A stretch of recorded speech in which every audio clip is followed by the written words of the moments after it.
going to be super blunt to anybody watching right now. And Ray, if you think that I'm wrong, I trust that you will jump in. No one is coming to save anybody. And that's the hard truth. And if I look at history, and even if I listen, which I have listened to literally every word said on the subject publicly anyway, that this is just going to suck. Like, there is going to be a level of brutality that most of us have not experienced in our lives. Companies are going to go under. People are going to lose their jobs. There are going to be people that are going to struggle to find their next meal.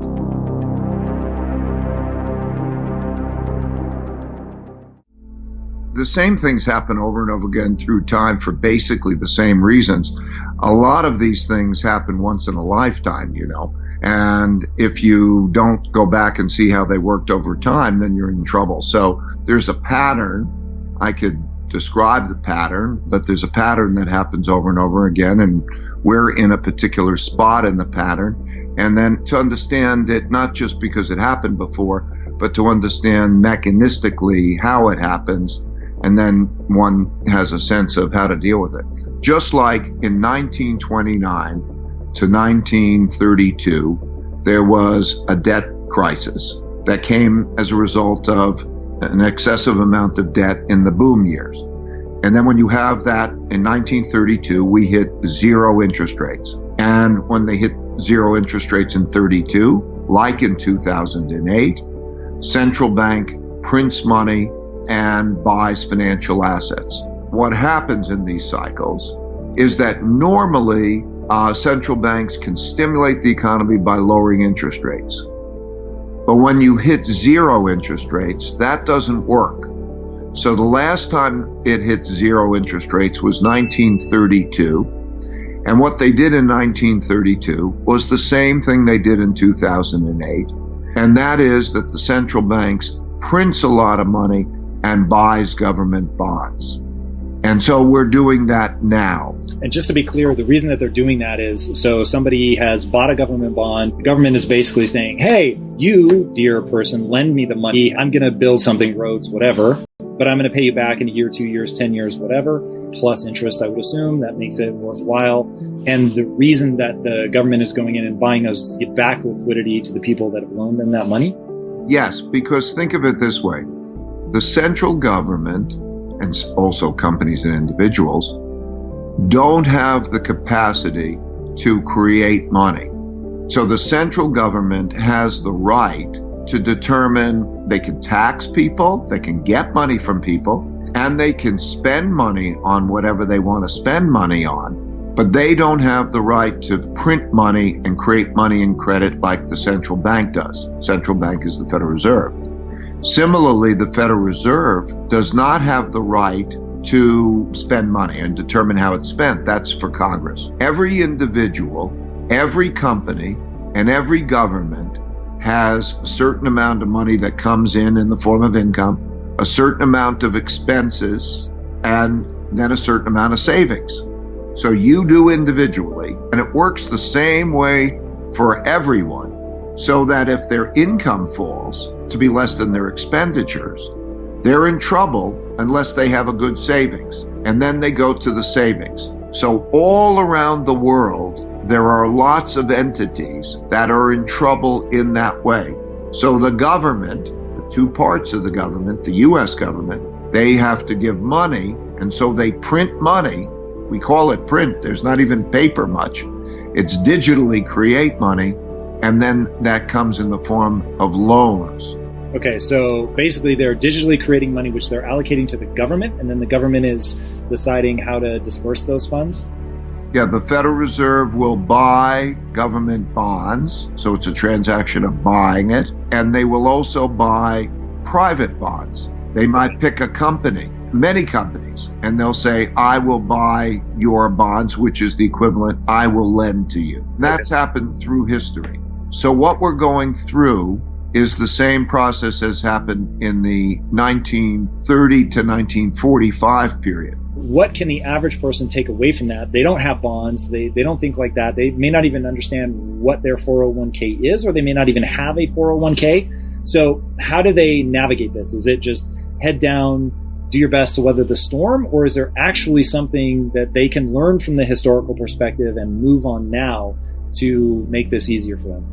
Yeah, it's the same for every individual, same for every company. If you understand this, then you understand, well, there are three things. The first is look at your income, your expenses, and your savings, and then do a stress test so that you get yourself secure.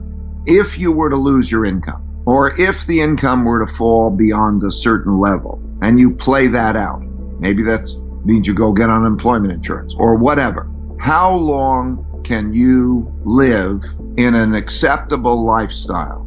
And do you have a savings that is adequate for that? Okay, so what you do is you calculate, if I lived in a simpler lifestyle and I had this amount of earnings, how many months or years could I live acceptably? What countries or what periods of time has going through this kind of crisis been managed well so that we come out the other side with as little sort of pain and suffering as possible? Well, an example would be the differences in the way Roosevelt did it. So again, 1929 to 32, interest rates hit zero, they print money, we had a large wealth gap, and then they sat down and they figured out, how do we keep it orderly and how do we change the circumstances, whether it's taxes or how do you reorganize it so that the system works well. There is a risk also at the same time, because the world is going through that, there's a risk of conflict. So in Germany, Hitler came in power in 1933. And he came in power in 1933 because there was a lot of internal fighting as to try to produce order, because everybody, the left and the right, the communists and the fascists, and they're all fighting about wealth, because everybody's fighting about wealth when you have a downturn. And then they were democracies. 4 democracies existed then that chose not to be democracies because they became so disorderly that they wanted some strong leader to take charge and run the country.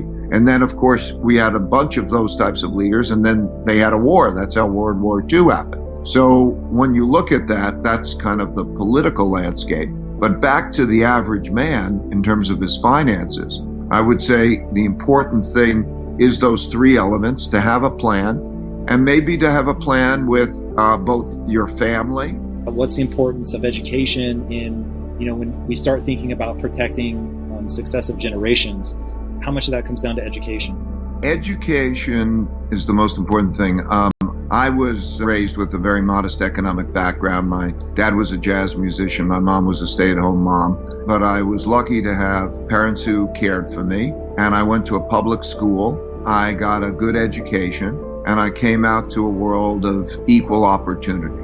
And I believe that those are fundamental necessities, that you have to know how to have an education of facts, like you have to know how to read, write, and arithmetic, but you also have to know how to behave well with others, to be a good citizen, operate in a civil way, to be able then to go into jobs. And that education can be anything that works. I think the big thing is, 3 big things on what I think work should be. Make your work and your passion the same thing, and make it economic. If it works, that you love your work, you'll probably be better at your work. So you want those things. And then there's the economics of it. So it could be anything from learning trades, whatever it may be. Education certainly does not have to be college. College is overemphasized. So as this next 3 to 5 year part of the cycle hits us, what is one thing that people can do that, from the historical perspective, will most insulate them from the probably emotional and maybe financial damage, whatever you think is more important? Well, the things that I thought about, some of the things I mentioned earlier, the plan for the worst case scenario and make it terrific is one of the things. The understanding how to triangulate well to deal with whatever problems that you're going to face, and how to work that through to find the path and find your nature. But also, one thing that's helped me a lot is meditation. It's healthy because it reduces stress, and it also makes you smarter to make the decisions well. So I would say that would also be something that I would recommend. Because if you have the equanimity, that centeredness, that calm-centeredness, and you have your plan, and you triangulate well with others, so that you can get all the best advice and don't have to approach it in your own head, you're a long way there.